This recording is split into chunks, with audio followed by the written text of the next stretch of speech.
Hi, I'm Barbara Kris. And I'm Clarissa, We're two friends, entrepreneurs, and experts in our field.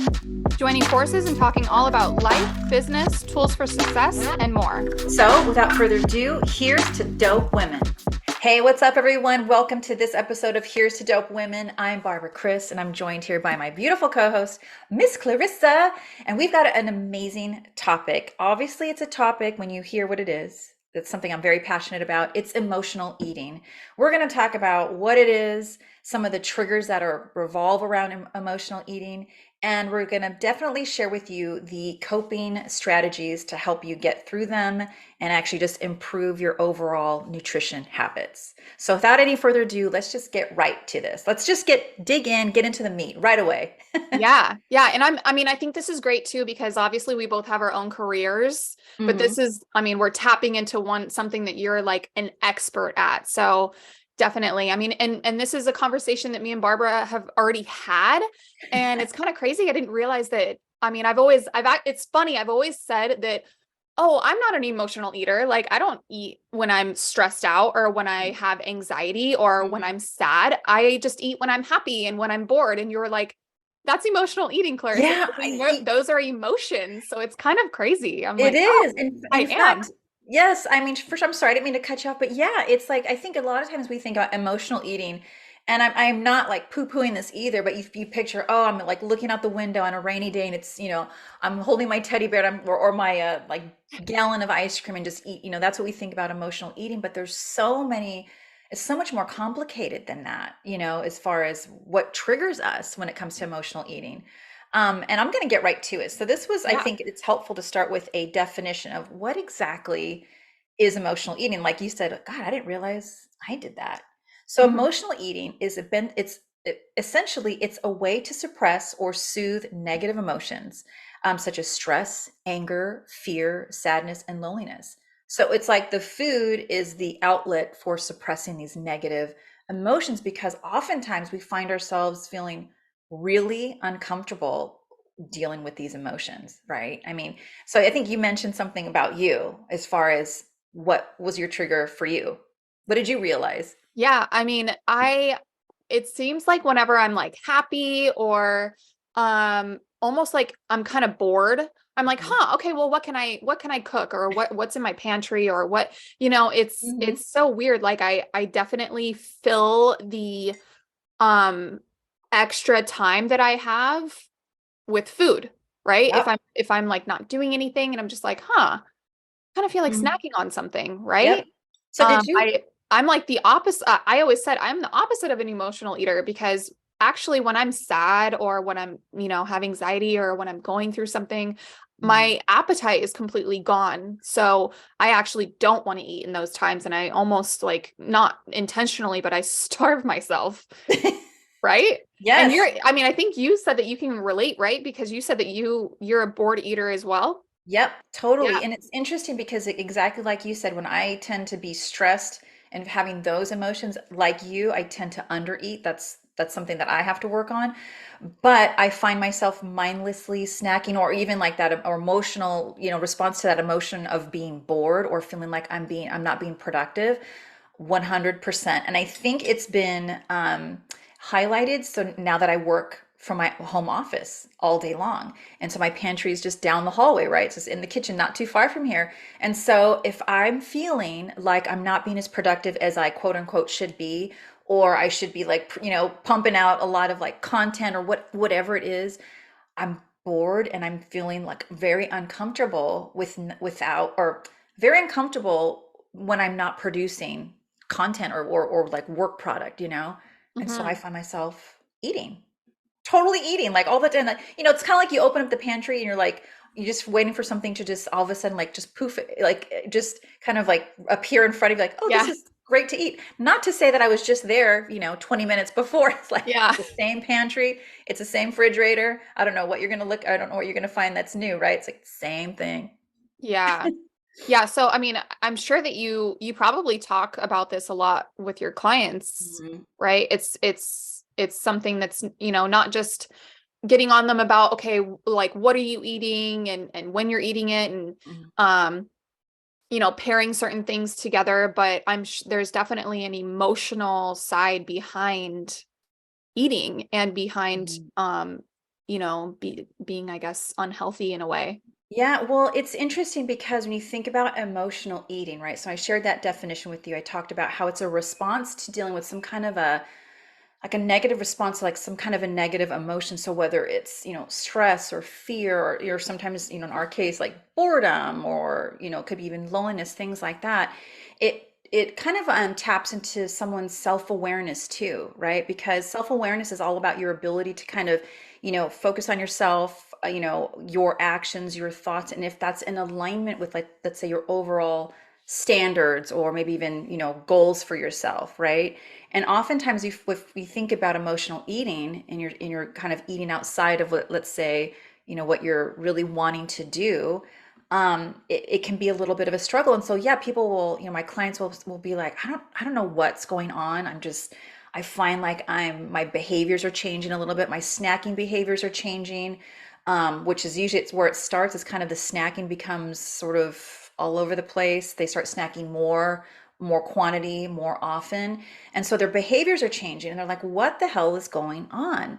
And so we have to have this talk about, all right, what are some of the other things that are going on in life, right? Because getting healthy and losing weight and all that other stuff, it's not just like physically like the food part, it's also like the emotional, the mindset, all these other things that tie into, us as an overall being. And so often what's going on around us has a really strong impact on kind of what we end up doing and how we start eating and those habits that surround that. I don't know if that makes sense. Yeah. But it definitely is a response to, let's say, stress or some kind of negative emotion that's going on, and they find that a lot of my emotional eaters, they find that their snacking is totally off. Like, for example, I might have someone who, they love having let's say their fruit snack or something like that, and they start finding that they're starting to crave something totally different than what they usually eat, right? All of a sudden they're craving like chocolate and, baked goods and all these other things that, not that they're bad, but they just normally don't eat them. And they're not only craving it, but they're eating lots and lots of it. Many times we find that it's because they're dealing with high stress or something's going on, whether it's like a family issue, so forth and so on. We usually just have to dig a little deeper and find the root as far as what that food is sort of, I don't know, kind of like comforting, like whatever that emotion is that that food is comforting, there's something deeper than that.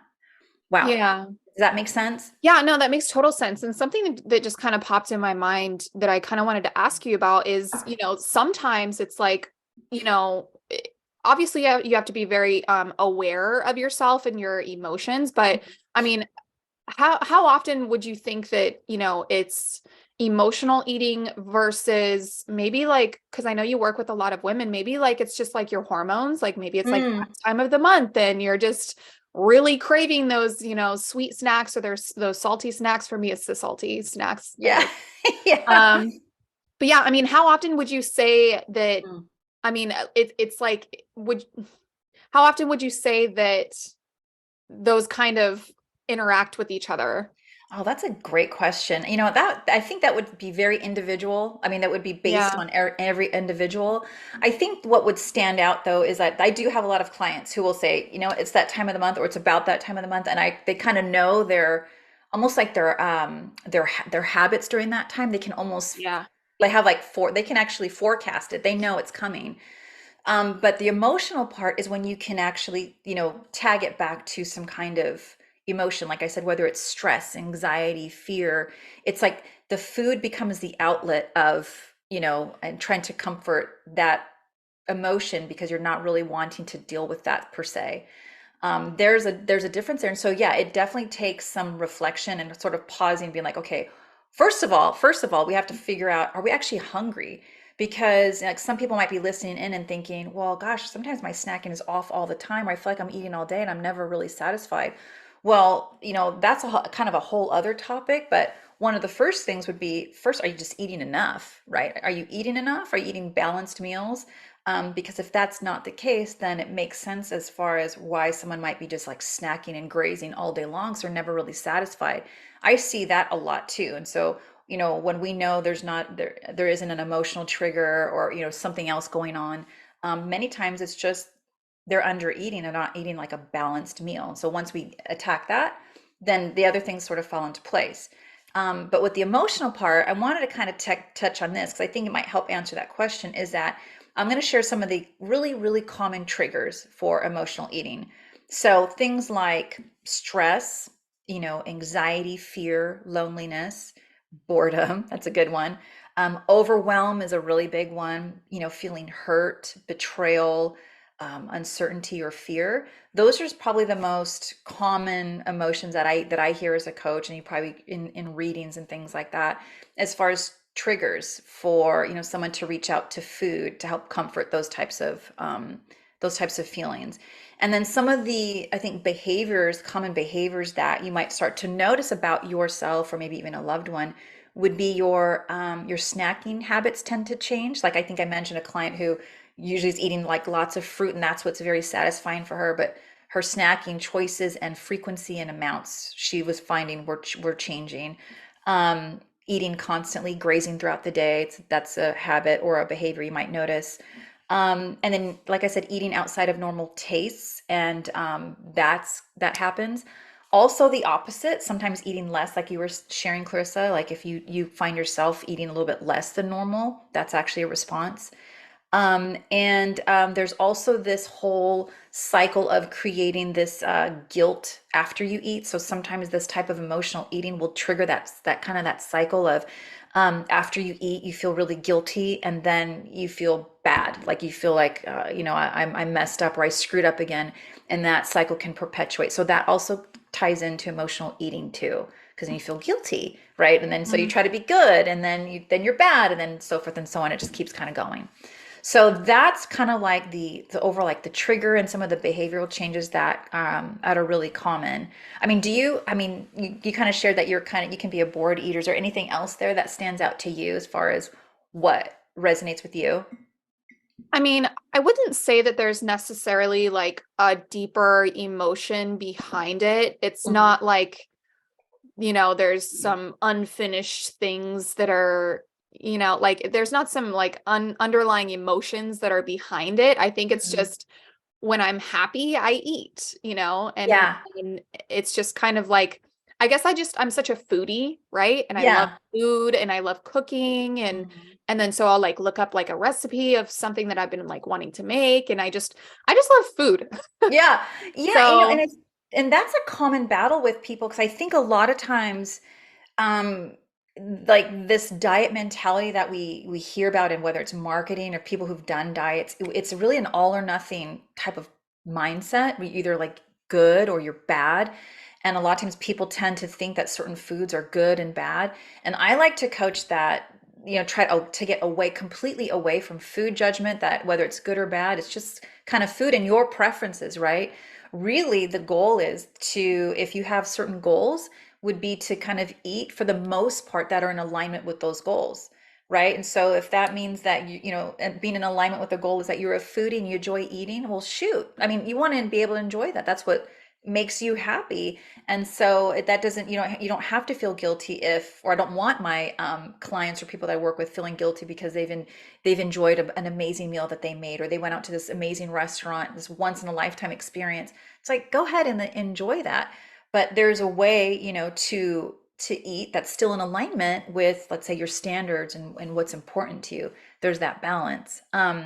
Which is then, I think the next step would be, well, what are the common reasons why people do this or why we emotional eat? So I'm going to share some of these with you, and I okay. want you to share, like, like raise your hand. That's me, because I feel like Yeah.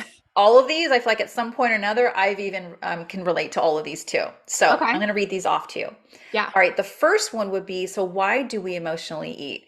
It's a way to control and provide certainty when things don't feel that way. So again, like fear, uncertainty, when things feel like they're out of our control, many times food can be a source of control or feeling like we're in control. So that's one. Another one is really common, is to numb the emotion, bury it with food. So we're basically feeding this emotion, right? We're not actually like dealing with whatever it is that's causing this negative emotion. The food is a source of kind of numbing it, not dealing with it, and just sort of pushing that negative thing further away. So Mhm. numbing the whole emotion. The third one is food is a friend. This is a big one. So food is a friend, and we associate food with familiar memories. It's kind of like a companion. So like, half Italian and Filipino, right? Food is like my life when it comes to my family. I associate food with like love and gathering and all these good things. And so food can easily become like, it's like a friend and a companion that we need in times when things, let's say, are more negative. We're dealing with negative emotions. All right, rattling off here. Distracting from the emotion that you don't want to think of. That's a big one, right? Just kind of like, I don't want to deal. This is too much. It's too stressful. I'm going to have, chocolate covered almonds or what have you, whatever it is that your food choice is. And then it fills time. So when you busy yourself with food, it takes away. You don't have to deal with that emotion. It basically just passes time for you doing something else. It's a distraction. So, I mean, I know I kind of rattled them off quickly, and those of you who are listening, I'm sure like they're probably like checking off, okay, how many of these five can you relate to? I'm thinking at some point or another, I probably have I'm like four or five right here that I Yeah. can relate to. Yeah. I mean, for me, I would definitely think, the food is friend, you know, Yep.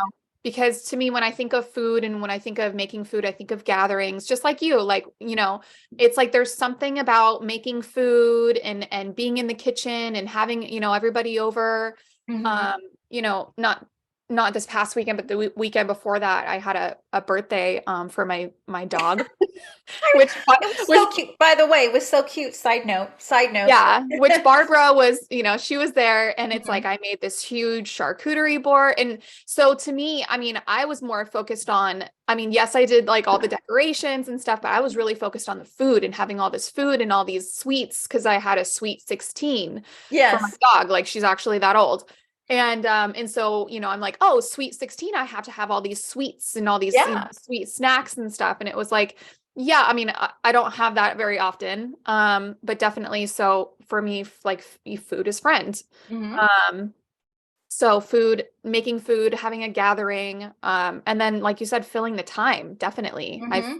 try and just fill the time if I'm just bored and I'm like, I don't know what to do. And then it's like, Hmm. well, let me go snack on some Cheez-Its or something. I don't know. And Yeah. so yeah, that's definitely the Yeah. two Yeah. that I can relate to the most. Yes. And this is when we're talking about emotional eating, this isn't to like condemn eating, because sometimes you just choosing to snack. I mean, there's no emotional driver there. You're just choosing to snack. Like in fact, I'll use the Dixie's Sweet 16. So yeah, you had all those amazing sweets, the charcuterie board, but you had like the Rice Krispie treats, all those good things. And I remember, I think it was Nikki actually. So one of our friends, our mutual friends, was there also, and she was teasing me. She's like, "So, are you gonna have just all the slow carbs?" And I was like, nope, I'm gonna have me all the fast carbs. I'm gonna load it up. And no guilt there, because that is not, or let's say eating all those like treats for me, that's not my normal. It's a treat. And there's no guilt about that, because if I choose to have all the treats, well, I'm going to choose to have all the treats. It's kind of like if, let's say, on the opposite, if someone has a, pretty, they're not very mindful of their nutrition, they're not mindful of the way they move, and it's been going on for years and years and years. If they have, a meal, let's say a healthy salad, a chicken salad or something that you would think of as like a healthy meal one time out of 5 years, I mean, great. I mean, it's great that you started, but is it really going to make a big difference in their overall trajectory of how things are going to go? Probably not if that behavior doesn't continue, right? So the same thing with like having treats. Well, sometimes we can just choose and feel like this is exactly what I'm going to do for right, in this moment, I'm going to enjoy this. So it's not necessarily emotional eating, right? It's just you're choosing to eat it. And again, there's no judgment there at all.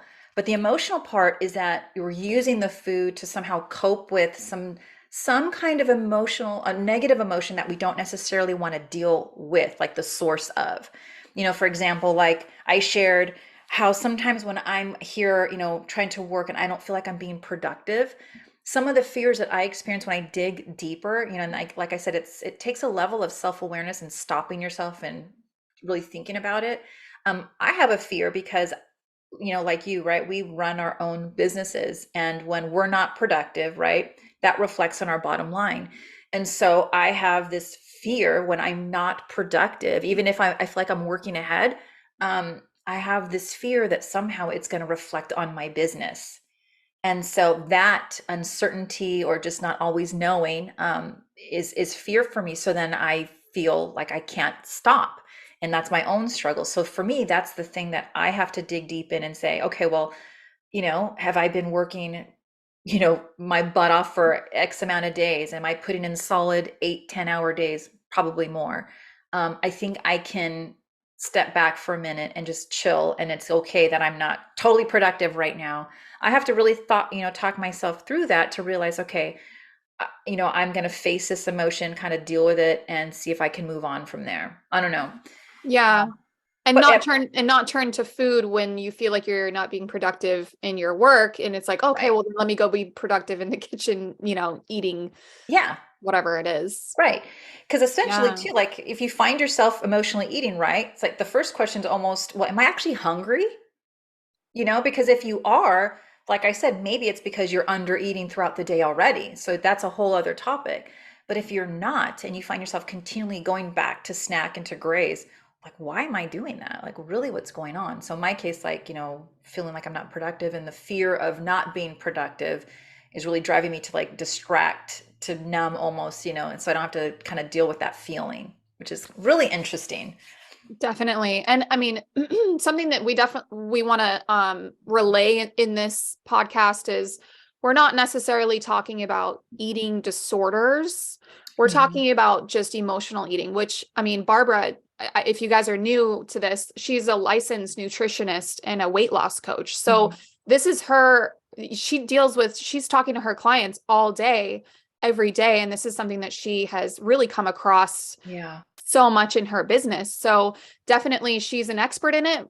We're not, licensed therapists, so we're not, Right. just want to make sure that we kind of get that point across. But I think I mean, it's probably something that you come across with every client, I would imagine, right? Because Yes. you're working with a lot of women as well. Mhm. And Mhm. us as women, we're just emotional beings, Mhm. so Yep. I mean we're very emotional people, so I think Mhm. that this is something that's very common. Yeah, Would and you thank say you that for it's very common, it comes across in your business all the time? all the time. And Yeah. first of all, yeah, thank you for mentioning that too, right? Because talking about eating, like eating disorders, right, and getting treatment for that is totally different, right? Kind of like outside the scope of this conversation. So that was great that you pointed that out. But as far as like how prevalent it is across the board, I see it probably with every single client. And some, and obviously the degrees are all different too. And it was really interesting. I'm going to share this study with you. I think we went over it the other day. It was called the M&M study Yeah. that Google did. And so this is really interesting because this actually ties into emotional eating too, and also like the visual aspect of it, and how sometimes for a lot of people, their emotional eating is also triggered by what they see. So, for example, they did this study. I'm going to just totally break it down, like paraphrase it big time. But Google did this study where they wanted to help promote a little bit more healthy snacking for their employees, like those office kitchenettes. They've got all the snacks and all that stuff in there. So they had they had M&Ms in there, and what they did is they took the M&Ms and then the containers. They switched out the containers. They put them in an opaque jar so you can't see through it. It was still labeled, so it still said M&Ms, but all the more healthier snacks, I think there was like figs, pistachios. I forget what the other snacks were, but they put those snacks in the clear jars. And then as far as like positioning them, they kind of put the healthier, snacks kind of like in hands reach and an eye, kind of like eye height. And then the M&Ms kind of like kind of out of the way a little bit more. And I forget the exact amount, but in a 7 day period, I forget it was like so many millions of M&M, or so many less, like millions less M&Ms in a 7 day period their employees ate, with just the switching of the container, so they couldn't actually see it, and it was kind of like out of sight. So that whole saying of like out of sight out of mind is, they really found, was effective in changing the eating behaviors of their employees. And then they did the same thing with water. So I'll make that real quick too, is they took the more sugary drinks, they put them like, in the refrigerators, but like behind the frosted glass. So it wasn't really clear as far as what was there. And then they put the water, where it was like obvious and it was like right in front, you can actually see it. Water consumption went up for their employees, and then the soda consumption went down. So again, it's like, oftentimes when it comes to emotional eating, if you, and also like if you know that you kind of can go there, oftentimes what else you put in front of you can help kind of steer you in a, let's say if you're saying I don't want to eat all the chocolate covered almonds when I'm stressed out. So a lot of times what people will do is they'll put those things, put them in the pantry tucked away for, a rainy day, and then put the fruit out on the counter where it's a lot more obvious, and they'll reach for that first versus having to go like step on the stool and rummage and get the chocolate in the back of the, in the back of the pantry. So it was Yeah. really kind of interesting. And I've actually talked to my clients about that, about putting things on the counter that's the more of the things that they would like to eat, or I should say, not like to eat, but more of the things that are closer in alignment with their goals. So maybe it's like those little tangerines or some apples or whatever, bananas, have that on the countertop. And, maybe if they had little jars of candies out, maybe like just tuck those away, so it's not so obvious and right in front of you. Yeah. So basically just making the more healthier snacks more convenient Mm-hmm. and the unhealthier snacks less convenient for Yeah. you. Because sometimes like if you're just kind of in a rush and you just want to grab something to eat on your way to work or whatever, Mm-hmm. sometimes you just grab what's the most convenient. Totally. I mean, I Yeah. do it all the time, and it doesn't even have to be emotional eating. It could just be for the sake of time, right? It's like if it's there and I'm starving, I'm going to grab whatever's there. So, being prepared is key. And I've Definitely. had this before we get into like the coping strategies, because I really wanted to go over some of the like just really some key things that people can start utilizing, today if they find themselves emotionally eating. But there's this quote from Maya Angelou that I love, and I think you can tie it to all kinds of different industries or professions, but for sure nutrition as well, is this: do the best you can until you know better. Then when you know better, do better. And I love that because it takes the judgment out of it, just because we're constantly learning. And I like to share this with my clients too. It's like you're constantly learning about yourself and how you deal. But when you do learn, it just allows us to do a little bit better every single time. So I love that. When you know better, you do better. So I, I love that quote as well. it's good, Definitely. huh? Yeah. Okay, Yes. so why we talked about why we do this, right? So I gave you like some of those five common reasons for why we emotionally eat. But some of the coping strategies I want to go over, and I've got four here. So the first one would be to it kind of ties into, is like my segue with that quote, is that to stop beating yourself up. Like when you find yourself, like if you've just emotionally ate, right? And just like, I wasn't even hungry, like what the hell did I do? We've kind of all been there. Yeah. Is try not to beat yourself up. I mean, it's like that's only going to trigger that whole cycle of that guilt, that feeling bad, and then feeling like you have to be extra good, then you've given again, whatever, and you feel bad, that whole cycle. Stop beating yourself up and just realize that, you're learning more about your habits, and that once you know better, try and do better. That's the first thing, is trying to remove judgment from all of this. So that's the main thing.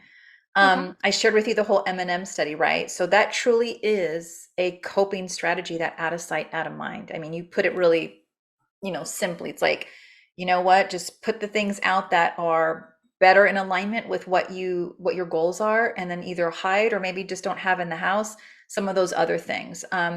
I never like to say like you can't ever have food, but sometimes just positioning the food, putting some things like a little further back, like in the pantry for, like I said, for like the rainy day, that can help a lot, big time. Hmm.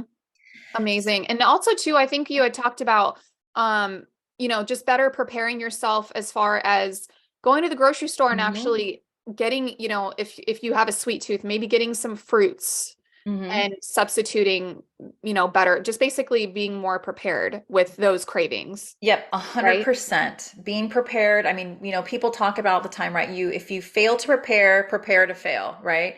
And it's Yes. really in just being, if it's going to the grocery store, maybe just one more time during the week, just to make sure that your favorite, whether, your kind of this things that you like to kind of hit your sweet tooth, if you get a sweet tooth. Like for me, I love all the berries. And so I have to make sure I have a fresh amount of berries, in my refrigerator pretty much all week, because those are the things that I know in a pinch. If I'm stressed, I have to do a call. I'm like, "Ah, I didn't have time to eat. Let me just grab something like I can munch on. I'll grab some berries, and that's a great snack for me. So I have to be prepared that way.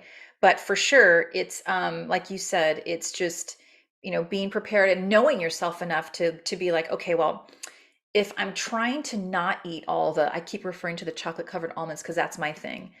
But I need to be also realistic with the fact that if I not crazy about the celery, and I buy all the celery and I put it in my fridge thinking that's what I'm going to swap it with, it's not going to happen, right? You got to Yeah. like be real and be like, okay, well, what will I really eat? That's, a bit more of, let's say, an option that is more in alignment with my goals. If let's say if someone's trying to drop body fat or, what have you, then loading up on the chocolate covered almonds probably isn't going to do that. But maybe like a banana, or banana snacks will be a way better option if they actually like bananas. So kind of think of it that way. um this is the third coping strategy, which is, I know, is one of your favorites, Miss Clarissa, is the 5 second rule. So Ah, maybe like share a little bit about the 5 second rule. so 5 second rule is, anytime that you don't want to do something, or say or let's just say you're wanting to work out, but you don't have the motivation, Mm-hmm. is if you just count back from five. And this is from Mel Robbins, I believe, or I don't know if Mel Robbins necessarily invented this, but this is where Mm-hmm. I learned it from. Yes. Is you just count back from five, five, four, three, two, one, and Mm-hmm. whatever it is that you want to do or that you don't want to do, say, I really want to snack on these chocolate covered almonds. If Mm-hmm. you just go five, four, three, two, one, and you instead grab something that's healthier, Mm-hmm. it's just, I mean, it's scientifically and neurologically going to help you kind of get to where you want to go. Yeah, it's like that. It's Yeah. almost like that, like if you're trying to like break your concentrate or break the flow a little bit, it's a little bit of that interruption of that behavior. So it's like if you find yourself reaching like, you're the third time you're walking back to your pantry, like, okay, no, I'm not hungry. This is my third time in less than an hour going for snacks or what have you.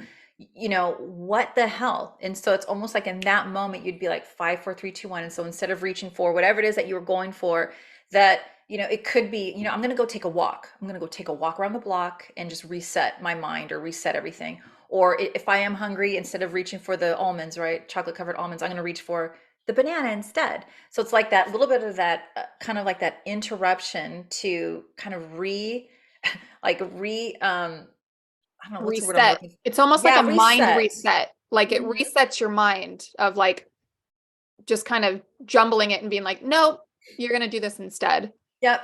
So the Yeah. 5 second rule, it's what I love that rule because you can apply it to so many things. Like you said, like if you want to get up early so you can work out, you use a 5 second rule to get your ass out of bed, right? 'Cause instead of pressing snooze, right, you count five, four, three, two, one, and you get up. So it's kind of that's the same thing. So you can use it with food, you can use it with for all kinds of things. Like even for me, I think I think it was with you, I was sharing with you that I had to make certain number of appointments, and I didn't want to make the appointments, because I had to sit down and make the calls, and I was like, oh God. I actually did the 5 4 3 2 1. I was like, 5 4 3 2 1, just like call, just do it right now. And I Yeah. did it, and it totally worked. So that's another coping mechanism for also, emotional eating too. The last one, which kind of ties in with the first one, and I've kind of talked about this throughout our talk today, but it's really letting food judgment go. Um, I was sharing with a client, I think it was last week, and she was struggling a little bit because without divulging too much, because we were working together for a while, then we had a little bit of a pause. She had to kind of reassess some things, and when we weren't working together, she put on a little bit more, a little bit, some of the weight that she had lost. And so when we started working together again, she was feeling very, I don't know, guilty, bad, definitely judging herself for like feeling like she kind of went in reverse. And I told her, I said, one of the key things for me, in my journey, with my, just even with my own, for my own body and like self-love and all that, as a nutritionist and as a bodybuilder and just as a woman, one of the best things that I learned or have been learning and definitely have been trying to practice is just letting that judgment go. Like, whatever I weigh, try not to like have that reflect any kind of value on me. And I told her, I said, once I was got, and I'm by no means 100% there, but I'm better at it. And I feel like the more that I'm better at that, it like all the other stuff seems to just flow a bit more easily. It's a bit more smooth, not so like chunk, like crunchy. You know what I mean? It just kind of flows easier. And so it's easier also, like if you do, let's say, have a meal or a snack that you really weren't intending to, like I said, if you letting that food judgment go, you realize that, you know what, well, I can just get right back on track with my next meal or my next snack. I don't Yeah. have to like, pay like penance or anything. I have to pray for forgiveness. It's none of that. It's just, you know what? Yep, that wasn't my best meal, was my best snack. But you know what? Next time I have a meal and snack, I'm gonna get right back on track and just do what I know I can do. And that's it. Yeah. Just kind of And like, not like not starving yourself for the next week to try and kind of make up for, the McDonald's that you had that one yep, time, right? good point. Yeah. Yeah. And Like, I yeah, mean, not so starving. I feel like the last, sorry to cut you off, but I feel like the last, coping strategy, it kind of relates to the very first one where it's like, Mm-hmm. stop judging yourself and then stop judging, the food that you just ate. Just kind of like maybe just have a little bit more like self, love, self like empathy for yourself Mm-hmm. of like, you know what, it's okay. Like you're having a Yeah. bad day. It's okay. It happens.